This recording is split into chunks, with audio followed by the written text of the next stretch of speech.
Joining us now, former presidential candidate and advisor to Presidents Nixon and Reagan, Pat Buchanan. Pat, it is great to have you back with us on America's Forum. Good to talk with you, J.D. Pat, let's begin with the Bergdahl prisoner swap. Several top advisors repeatedly told the president not to do it, among them Leon Panetta and James Clapper. One military official said this is an example of forcing consensus. Do you agree? I think whoever prepared and planned this Rose Garden ceremony has really deeply damaged the President of the United States, and I'm glad to hear somewhat belatedly that men like General Clapper and others opposed this inside the military. It was an appalling event in the sense that the President of the United States went out there in a Rose Garden ceremony and in effect hailed as something of a hero, a man whom it was widely known had deserted his post and may have cost the lives of fellow soldiers, and then traded him for five, veteran killers of the Taliban. I think the president clearly was unprepared for the reaction. The White House was unprepared for the reaction. The National Security Advisor, Susan Rice, went out and said he served with honor and distinction and was captured on the battlefield.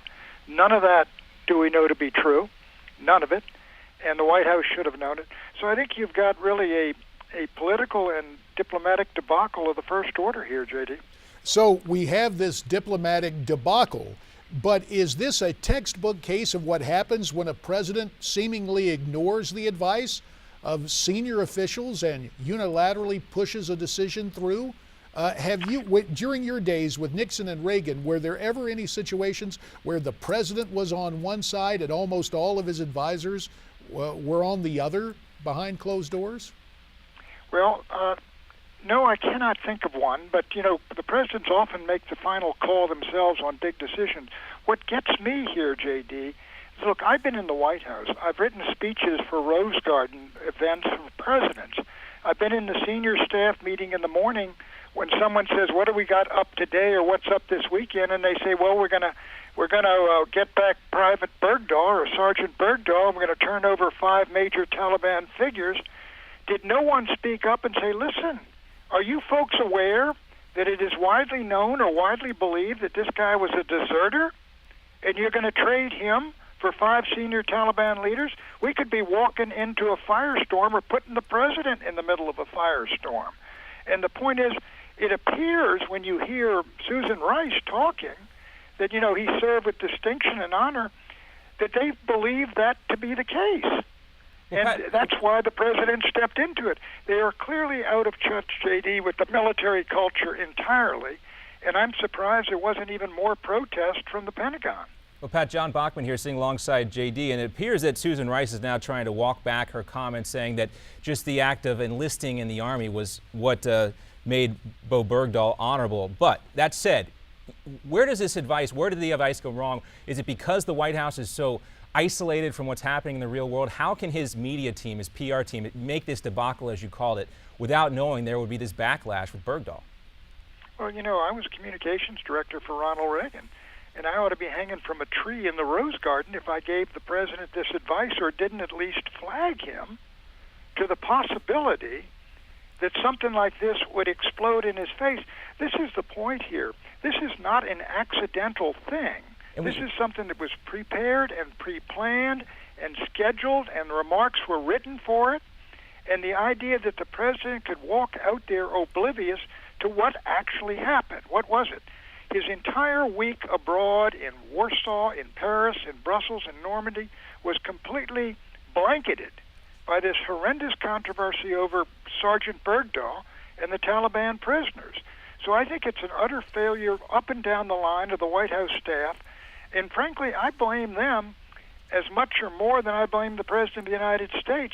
I mean, unless does this, do you think, has anything to do with Jay Carney's departure, finally announcing that he was going to leave the White House? Is the timing coincidental, you think? Who's leaving the White House now? Jay Carney. No, I don't. I think Jay Carney was, I think he's been in combat long enough. Yeah, fair enough. That's Well, speaking of Look, combat I and those remember Ron Ziegler had some rough times too. yeah, It's a tough job. he sure did. Let's go to what happens after this announcement is made and the cabinet closing ranks behind the president. Secretary of State John Kerry, when asked to respond to claims that the Taliban 5 would return to terrorism and ultimately kill Americans, here's what John Kerry had to say on one of the Sunday shows. I honestly, I just think that's a lot of baloney, to be truthful with you. And to whatever degree it may be true, they will wind up putting themselves at the mercy of those people who are very effective, who are there, who will deal with those matters. Kerry on CNN's State of the Union. Pat, you hear John Kerry. He says it's baloney that the Taliban 5 will return to terrorism. Your response to that? I think that John Kerry knows better.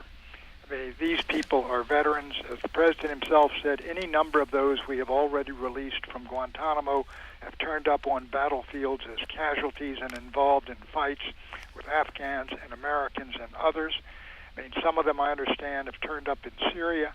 There's a real probability that these fellows will be back in battle in the not-too-distant future when they get out of Doha or Qatar. And the truth is, the ones that are going to have to deal with them probably more than anyone else are our Afghan allies. I mean, they were cut out of this whole process. They've just discovered that they've got 5 of their worst enemies have been released by the Americans on 1 year's probation, and then they can go where they want. Now, how does the Afghan people, the ones who have signed up loyally with us and fought alongside us and committed themselves to our cause and their cause, how must they feel about how the Americans dealt with them? Pat, a couple of other issues in the 2.5 minutes or so remaining. Let's move back domestically. The president continuing to embrace, if not flaunt, his unilateral approach to policymaking, set to sign an executive order today to cap repayment of student loans. He tweeted about this move, and the tweet reads as follows: "I will keep doing whatever I can without Congress to help responsible young people pay off their loans." Pat, we have a president now bragging on social media that he's going to ignore the Congress. Can he continue on in this vein? Well, it depends on the Congress of the United States, and I don't, J.D., with all due respect, I'm not very impressed with how the Congress of the United States has stood up to the president. But the only way you can forgive these student loans, which are now something like $1.2 trillion total, is to offload them onto the taxpayers of the United States or these some other institutions and force them to swallow the losses if they are there. Look, we're going to have to get control of all this debt in this country.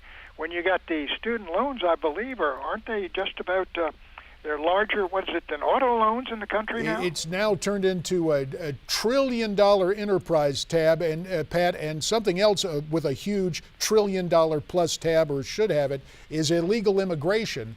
Before we go, about a minute left. My home state of Arizona, we see a dumping of illegal alien children, and now this is being labeled a humanitarian crisis.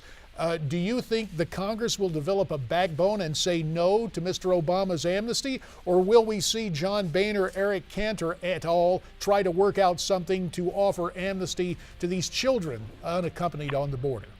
I think you're going to see Boehner and the Republicans and Cantor, because of who pays their room, board, and tuition, the corporate America, really going for a DREAM Act amnesty. But what's going on, fellas, as we all know, is basically an unresisted invasion of the United States of America from the third world, especially across the Mexican border, and by people coming here and overstaying their welcome. It's the same invasion that's taken place. This morning I read in a small story in the New York Times, they caught 5,200 people over the weekend on boats coming to Italy from North Africa and out It's going on worldwide, as you point out, Pat. We'll have to leave it there. We look forward to talking to you again real soon. Patrick J. Buchanan, he's been in the White House as an advisor. There's more ahead on America's Forum.